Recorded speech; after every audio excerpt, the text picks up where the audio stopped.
So now what most of us are dealing with is the fact that we're living in a country that does not believe in commonwealth, that does not believe in working hard for the things that we have, the things that we're supposed to get, the support of pillars or whatever the case may be. But that's not coincidental. Remind you, this country's been screwing a lot of stuff over for a while.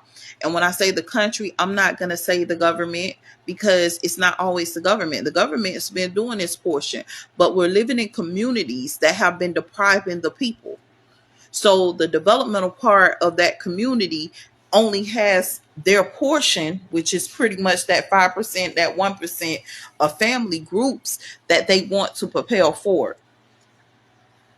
Other families, they infiltrate to say, okay, well, even if they do come up, we have our share within that family, or whatever the case may be, through this captivity movement.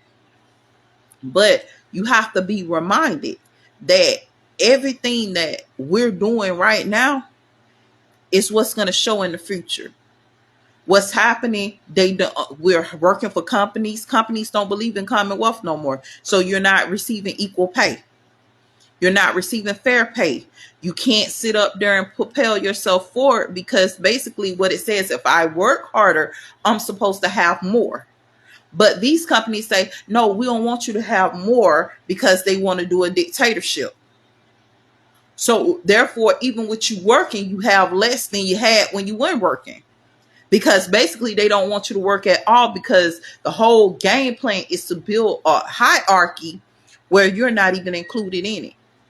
So now we're doing competition for wages. We're doing competition we're doing competition to survive. We're doing competition just to move ourselves forward, something less than what we deserve. Because nobody want to give you fair pay when they saying, okay, well, I can work you for $15 an hour because that's what other people are accepting and stuff like that. And then you have this job over here that actually pays fair pay, pays fair wages. But guess what? It's hard for you to get into that company. That company doesn't pick up overnight. That company doesn't want to hire you overnight. And most of the times when you get in that company, it has plateaued out where they used to pay a fair and high wage. It no longer pays that. It's just basically average living or average wage. So the people are dealing with that. Remind you, I'm telling you about the medical system. Okay, we're working in the medical system, but at the same time, certain people's in that medical system, they're willing to pay a fair wage, and certain people there are not. So this is disabling those that are willing to work hard and believe in commonwealth. So we have to actually speak up on this, because we're not receiving fair wage.